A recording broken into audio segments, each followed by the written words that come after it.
PeckingSports.com. Walks are up. Hit by pitches are all-time high on a pace. So those two areas tell you that it's not about command. Now it's about who's throwing the nastiest.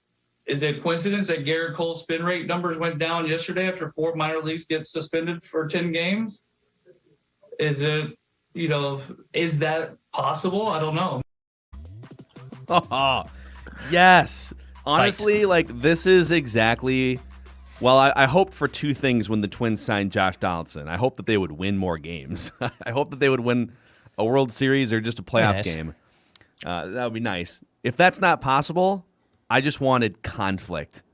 I wanted him to be calling guys out. I wanted the thing that happened between Josh Donaldson and Glenn Perkins 5 or 6 years ago. I wanted that every night.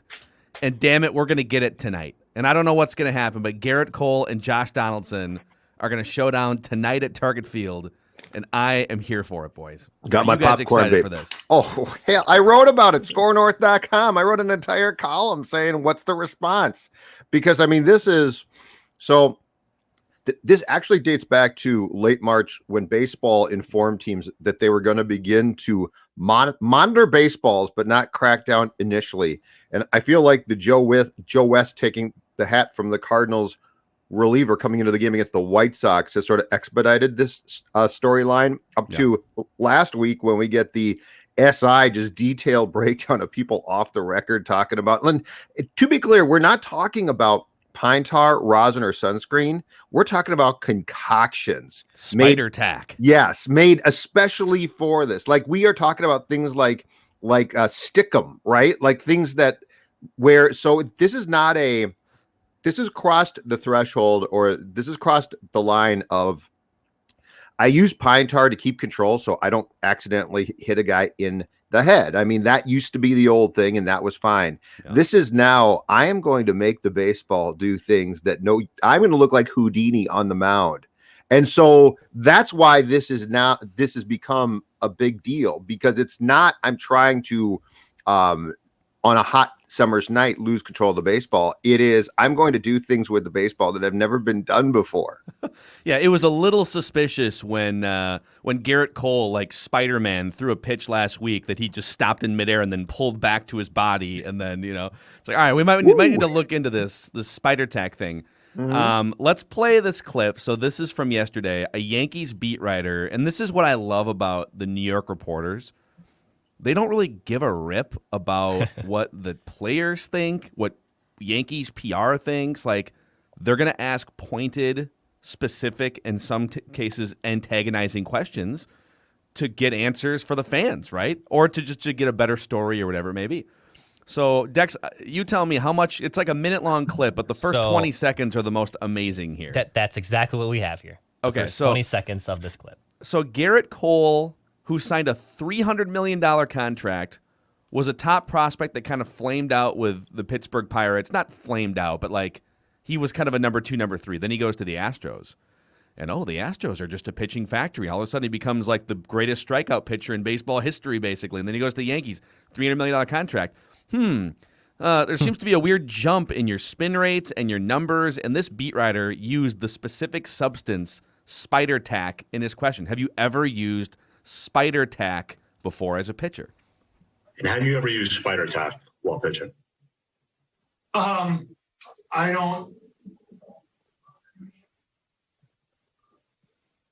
don't know. I don't know if I don't quite know how to answer that, to be honest.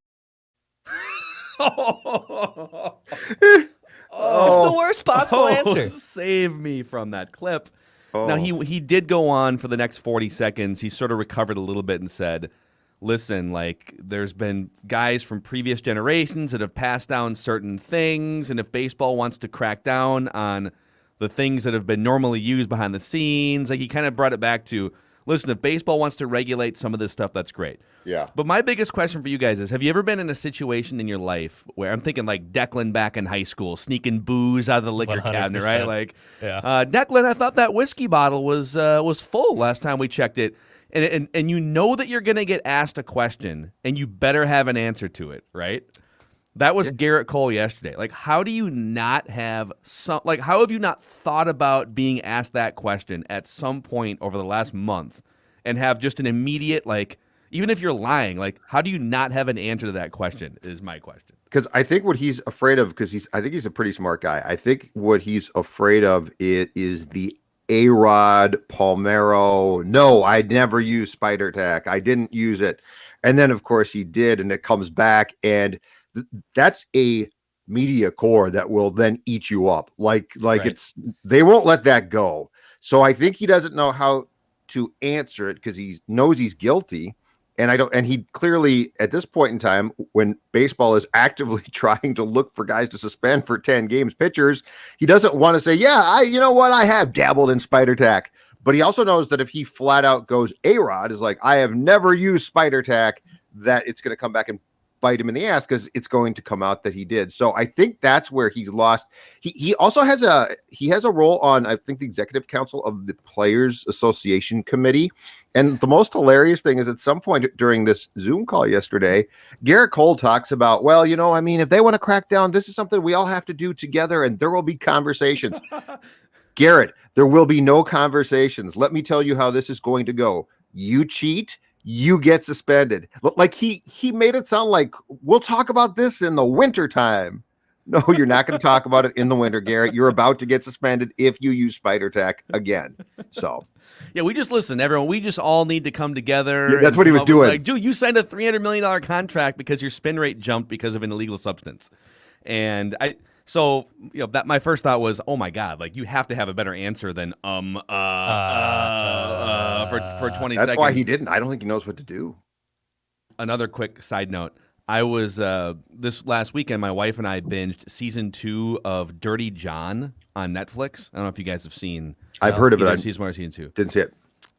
Season 2 is about a man who spends 2 years cheating on his wife and lying about it with his office secretary, and then she winds up killing him and the secretary, and it's all very grim. But for 2 years, he's cheating on her and coming home, and he's taking weekend trips with the secretary and then lying about where he's been, and she's onto it. And she keeps questioning him like, well, I showed up to your work today and there was a birthday cake in your office and you were apparently gone with the secretary. Like, where are you guys? And he's like, listen, honey, it's me and the boys. And yeah, and Linda was with us too, but it was me and the boy. Like, he always had an answer for it because he knew he was going to get asked. Creepy and awful. But Gerrit Cole, man, like, be better. On the flip side, this is all baseball's fault, okay? Baseball is for 25 years, and Rob Manfred is as bad as Bud Selig ever was when it comes to putting his head in the sand with various cheating crises. Look at what the Astros were doing. Those players did not get punished. Baseball for 25 years has just turned a blind eye to cheating, steroids, to stealing signs from catchers, and now pitchers going above and beyond the standard rosin and sunscreen combination. And then instead of coming up with just regulated out in the open ways for pitchers, like there should just be a regulated substance. Just like there's a rosin bag behind the mound that everyone for 100 years has agreed, if your hands are too sweaty, here's a powder bag that you can use to get a better feel for the baseball, right? And it's regulated. It's sitting literally out in the middle of the stadium for everyone to use. They should have the same thing in the NBA. Players want a better grip on the basketball. And so they want their feet to have better grip on the court. So they've got these little sticky pads that they stand on before they walk on the court. They've got the powder, like it's all out in the open, right? No one's cheating. No one's putting a substance on their shoe to get better grip than somebody else. Like, why don't they just have a standardized grip substance that pitchers can openly use and just end this conversation? And instead, they lagged behind this for decades. And now they're just throwing people under the bus left and right because they didn't have the wherewithal to police it themselves. And so now that they've threatened in the next couple weeks or so that they're going to start to suspend pitchers who are caught for 10 games. And they're now going to ask umpires to thoroughly check pitchers, which they've never really done previously. Like you couldn't take a thumbtack, out to the mound or something. But I don't know that there's ever really been a crackdown on substances. beyond like back in the spitball days. So here's the thing about this, though, that I do think is the easier fix. It's the fact that this is going to be an attempt to get offense back in the game. And I think we can all agree, like there was a time when if you saw a couple guys throw 100 miles per hour or something, or have a crazy break on their pitch, it was like, oh, that was really cool to see once or twice, but I don't need to see that a ton. Steroids were fun. Like, let's be upfront. Steroids were fun. I mean, come on. McGuire, Sosa, Bonds, they became superhuman looking dudes who hit the baseball improbable. So like when you had to crack down on steroids, you're basically the fun police, because you're like, you can't have that much fun. Yeah. This fix to me is very simple. Pitchers start to get suspended. They don't cheat as much. Their pitches are still probably pretty damn good, but they're not as good, right? So I do think that reversing this, while it's been compared to steroids, I think it's a much simpler thing, because everybody except for pitchers are going to enjoy the results of this. Where with steroids, it was like, yeah, but did you see that McGuire home run last night? I mean, that was fun. Yeah. So. And think about just in terms of baseball's macro crisis of losing young fans and just not having any compelling on the field storylines to follow, right? I mean, the NBA has had a million of them. They've got LeBron James going to the Heat, and then LeBron, like all these LeBron James stories, and the Warriors, and the player movement, and there's all these things. The NFL always has amazing storylines and marketable stars, right? And Major League Baseball has been trying to find its footing for probably 15 or 20 years, ever since the steroid era came to a real end. And what are the things that we talk about most often now lately with baseball, the last 15 years? Oh, we talk about all those players from the 90s that had to show up to a congressional hearing and then lie. Sosa, McGuire, Palmeiro, Frank Thomas, all those guys, Roger Clemens. And then we go from there to the Astros cheating scandal from 3 or 4 years ago. Like, it's all these scandals that make you question what's real, what's not. Are these pitchers actually good? Or are they just using amazing sticky substances to throw better breaking balls? Like, you're like, the first thing you think of when you watch a baseball game are all the things that need to be fixed. Why is the game taking so long? Right. Are these pitches real? Are hitters doing steroids? Right? It's like none of it is about the actual game itself and the players themselves. Right. So they can't connect with young fans as it is. They're blacking games out on their online platforms as it is, and then they've got all these big questions about whether players are doing things on the up and up. And Rob Manfred's still the commissioner. I mean, why is he still the commissioner?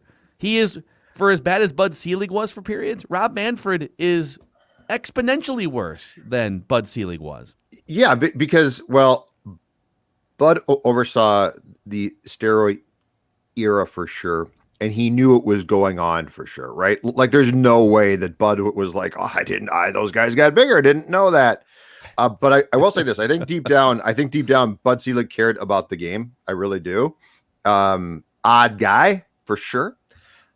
Rob Manfred doesn't care about the game. I think the only reason that Rob is there is to oversee the work stoppage of 2022. I really do. I think that this is a bottom line. He's a lawyer. The people that run the sport want a guy in place that can play hardball as much as possible with players. So that's the problem. But yeah, I mean, baseball, it's as if nobody within baseball like looks at these different leagues, right? Basketball, football, and it's like they got some really good ideas, and like they grow their game continually. Baseball's such a but I mean, come on, Hank, we've always done it this way, and it's frustrating to watch because baseball can be a great game. Like, baseball's still a great sport. I'm sorry, it's still a great sport, but think about this one, okay? Think about what baseball has become in the last 5 to 10 years. As far as things being taken out of the game that are actually exciting. The stolen base being gone is not good. The stolen base is cool. The stolen base is a lot of fun to watch. Like, if you've got guys who can steal bases, that's an enjoyable thing as a fan. Guy on first. This guy's quick. You know, back in the day, he has 60 steals. Can he get to 70?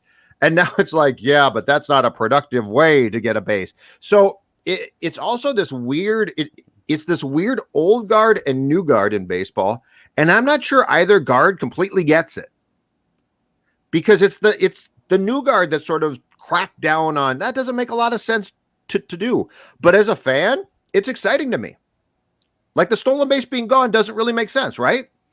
Don't you enjoy the stolen base? As a new school guy, it makes sense strategically and analytically to not attempt to steal as many bases. I get that. You need to hit 80% to make it a worthwhile. But do you not enjoy the gamble that it provides? And if a guy has the ability to steal bases, that makes him more dynamic in my eyes as a fan. Yeah, well, I mean, so I totally get what you're saying. The NBA's got the same thing, and I actually enjoy today's product, but most of the teams in today's NBA are taking 2 shots. They're taking shots at point blank range, and they're taking threes.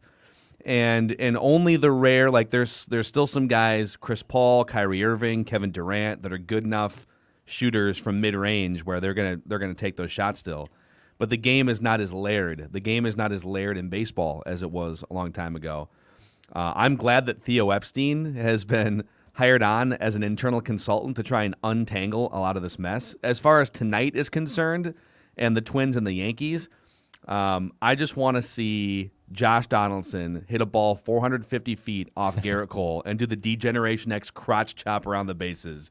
And I want benches to clear, baby. I want chaos tonight. I'm very curious to see if Cole buzzes the tower. I don't think he dares do that. I'm just saying.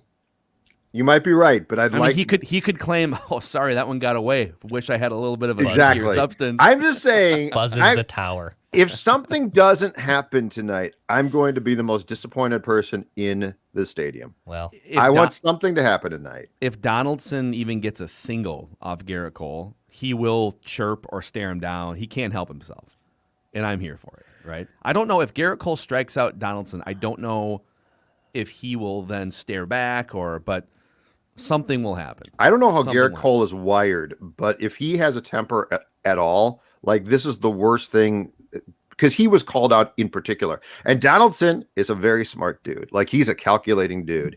He knew that the Twins were going to play the Yankees in an upcoming series because he made these comments on Friday in Kansas City. He knew that starting on Tuesday night, that these two teams were going to meet, and he's smart enough where my guess is he knew Cole was going to pitch. So, I mean, this is a firm attempt to get into the head of Cole. Now, here's my question for you guys, though. There's been a lot of off-the-record comments about this stuff and on background, hey, the pitchers are doing this, but the SI story was largely made up of unnamed people who gave their thoughts but are like, I can't be named. Donaldson's one of the few guys so far to come out and like directly talk about this, and he brings up a name in Gerrit Cole. Trevor Bauer has also, I believe, named Gerrit Cole before. Right. Yeah. But I mean, I think this is one of the few hitters to actually name names and talk about what's happening and how it's hurting baseball on the record. So here's my question though. And this is the one thing, again, by not having access to the clubhouse, we don't know. How interesting do you find it that Donaldson is one of the few people to do this? And to me, it speaks volumes about how he feels about his own pitchers, because I think a lot of guys aren't talking about this, because if they do it, they know that they're indicting at least some of their teammates who are pitchers, right? Because, I mean, this is being done. It's rampant. I just find it intriguing that Donaldson, I'm not shocked by it, but he has the cojones or the doesn't care to talk about this, because if I'm a pitcher in the clubhouse for the Twins, and I don't know, maybe I use some of the tacky stuff. I'm gonna go on a limb. I'm gonna go on a limb and say that Alex Colomé and Matt Shoemaker aren't using the same concoction that Gerrit Cole has been using. I know, but don't you find it? Don't you find it intriguing? Because to me, what this means is, you know what, you guys aren't that good. I don't care. I'm talking about it. Yeah. It's like the ship has sailed. Sorry, J-Hap. Sorry, Robles. We're gonna out you guys. Hey, Colomé was great last night. I don't know what you're talking about. It really was. He was so clutch, so good. All right. All I'm saying is this could cause a little friction, and I'm here for that as well. Yeah. These Twins conversations, talking Twins, talking cheating every single day, powered by our friends at Dennis Kirk. Dennis Kirk is here for your summer rides. They've got everything to make sure you don't miss a minute of riding this summer. Whether you ride a Harley, a Metric Cruiser, sport bike, you'll find what you need at DennisKirk.com. 160,000 parts and accessories in stock. And if you order by 8 p.m., they ship the same day, and shipping is free for orders over $89. So check them out, DennisKirk.com. They ship today. As far as the actual standings and the games themselves here, I saw The Athletic put a nugget out yesterday that the Twins front office was using these 6 games at home against the Yankees and the Astros this week as sort of a final barometer for whether they can compete with the best teams, the big dogs in the American League, which I say that ship has sailed. If there was any doubt, they would have had to probably win like 5 of 6 of these games. Well, now they need to run the table because they got beat last night. And they're just like, even defensively, they melt down. They made 4 errors last night. Astudillo had just 2 terrible plays. One, the ball might have gotten lost in the lights, but like, come on, dude. Why is You're a Donaldson professional not baseball player. playing third now? Something's up there. Yeah. He's It's a played good third base question. once since Friday. Yeah. He played Saturday, but he's been DHing. He's been ready for the heavyweight bout that is. Well, tonight and here's against the Gerrit thing, Cole. though. If they had a guy to stick at third who was competent, I'd be like, oh, okay, good idea. He gets some days off in the field. But Astudillo at third, that ball that he cut off last night on the throw from Larnach from left field was one of the most inexcusable cutoffs I have ever seen. It didn't quite rise to the level of Manny Ramirez cutting off Yes. that Johnny Damon throw. Do you guys remember that clip? Oh, yeah. From like 17 years ago. Good one, yeah. Johnny Damon throws a ball in from left center, and Manny Ramirez, who's playing left field, dives and cuts the throw off. So that's still the George Washington on the Mount Rushmore, but that one last night was very strange. I don't know why. Like, what is the benefit of cutting that ball off? I really don't understand. There was none. I'll tell you what the benefit was. 0.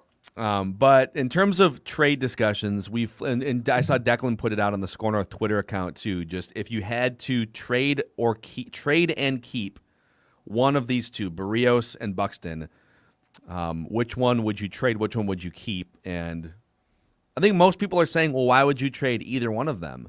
Well, both have 1.5 years left on their contracts. Both have turned down every extension you've offered them to this point. If Barrios, for instance, wants to hit the open market in 1.5 years, this would be a really good time to trade him.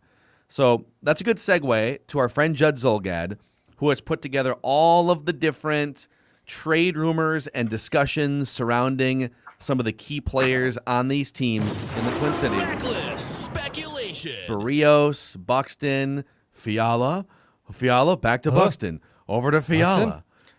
Give over to us Cat. Don't your forget pecking Danielle order. Hunter. Danielle Hunter. Hunter fires goes what? Cat rumors we've Drop seen. pass to Carl Anthony Towns. Towns back to Barrios. What is your pecking order of players that have been rumored in trades recently and the likelihood that they actually get traded? So I've got those 5 guys. And to start off with, my parameters are this. Barrios or Buxton very well might be dealt, but both won't be. So one is going to be atop this list, and one I drop down because if one goes, they both don't go. Got that? Okay. So this list is predicated on the fact that I am banking on which Twins player will be traded. In fact, you know what? I'm going to start at the bottom of the list. It's no fun to start at the top. Yeah, of the let's list. start at the bottom. It's no Yep. fun. It's Yeah, all gentlemen. good. Yep. Number 5 on my list, Carl Anthony Towns. Yeah. I don't see any reason to at this point explore trading him. I don't see a return that would justify attempting to trade him. Chris Finch needs to see what he's got in Ant and Carl Anthony Towns and D'Lo, and so number 5 on my list.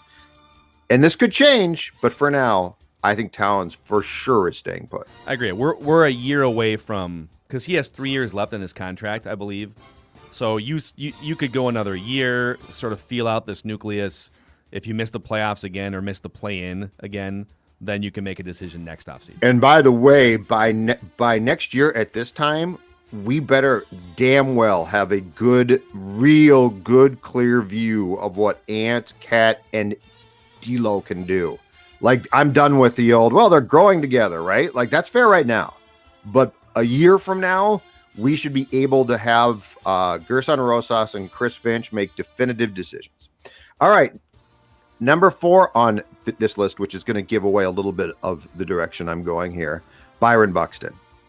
Byron Buxton, the Twins, I think, are going to sign Brios or Buxton. They probably can't afford to sign both. And Buxton, my God, I mean, the skill set, man, he tripled in AAA last night in St. Paul. This would be a tough one to trade away, because if he ever, and I know, and I'm almost done with this as well, but if he ever can put it together as far as health goes, not playing, he's there playing wise.